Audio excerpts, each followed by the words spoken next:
Time for a little Russia and Ukraine as watch the State Department spokesman walk back a little bit of these claims because as you and I remember, I thought today was World War III Day, hashtag D-Day or whatever day you want to call it. I thought today was going to be the day that Russia was going to go after. Are you confused about what the narrative is? Are you confused about, is it Russia actually going to attack? Is Ukraine going to do anything? Are we doing anything? This is what happens when you let propaganda infiltrate our journalism. We don't even know because we are trying to swift and search for the real information because nothing seems real anymore. But let's listen to our great and powerful State Department spokesman. Putin could obviously order an attack at any moment. But I just wonder, vis-a-vis the specific date that was put out for today and an attack didn't materialize, does that mean that that specific piece of intelligence was wrong? No, it doesn't. First of all, I freaking love that. You can see his face. He's just like, getting upset. George is getting upset. He just looks, he's like, how dare you ask me this freaking question, you son of a gun. Let's keep listening. First of all, I don't think you've heard us from any podium point to a specific day of an invasion. There it is. You heard wrong. You didn't read that anywhere. I know we alluded to it. We talked about it and stuff like that. This is what you heard. You interpreted it wrong. It's not us. It's you. It's not me. It's you. I'm breaking up with you. You're not breaking up with me. I think what you've heard from us from some time now is to make the point that what the Russian Federation has put in place are the capabilities it would need to order an attack at any time. But this goes back to what I was saying before, and to a discussion that perhaps we had quite memorably here the other week. Can you not talk like that? I hate when people talk like that. I hate when people go up at the end instead of just talking normal. If something doesn't come to pass, it doesn't necessarily mean that what we've been warning of is wrong. In the best case scenario, the Russians will have changed their calculus. I can't say what has happened in this case. What I can say is that the Russians, over several weeks and in recent days, have put in place the assets, the troops, the material that they would need to undertake an attack against Ukraine at any moment. We've been in that window for some time now. We will be in that window for some time. Right. We're not pushing any of this ideology. We're not pushing this narrative or anything. This is your illusion, this delusion that you created. We're just reporting what we think is to be true. We don't want an actual war. That wouldn't be just fantastic for our economy or people that are supporting and propping up us. No biggie whatsoever. And then we get to our great and powerful Jen Psaki being asked the same question. So polite. Go ahead.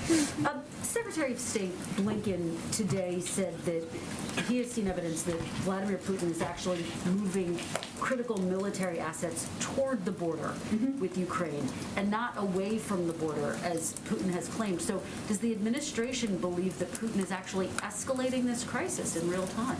Well, I think as Secretary Blinken also said, the Russian troops remain massed in a very threatening way at the border. And he was responding, I believe, to a good question about whether they were delivering. I'm Senator Blinken, the best that I get. On what they had promised yesterday, and the answer was no. There's, what Russia says, and there's what Russia does, and we're watching very closely what steps they're taking. But they remain. Oh, like you could say there's what America says and what America does, but I digress. Massed in a threatening way at the border. There's not yet been, to our awareness, an actual invasion. This date had been circled on the calendar as one that this administration, that other governments worldwide were watching very closely. What do you make of the fact that at this point, it is now darkness in that region, there hasn't been a military invasion? Well, Kristen, without getting into any intelligence or conversations we would have with allies or partners, what we had conveyed last week, and you heard Jake Sullivan convey very clearly, is that we were in the window. We remain in the window. Who's that doggy in the window? Ruff, ruff. Is there still as much hope for diplomacy today? Is there more hope? Where does that thinking stand? We, of course, the door continues to be open to diplomacy. Secretary Blinken spoke with Foreign Minister Lavrov yesterday. Jake Sullivan.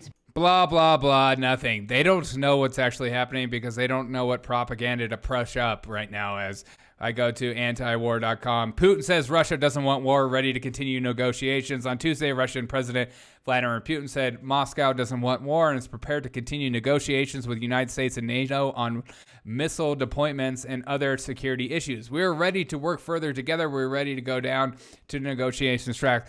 Is Russia wanting a war? Do Russia really want to send body bags back to their families and stuff like that? I don't think so. Over what? Over Ukraine? Really? We're going to have a massive war over Ukraine.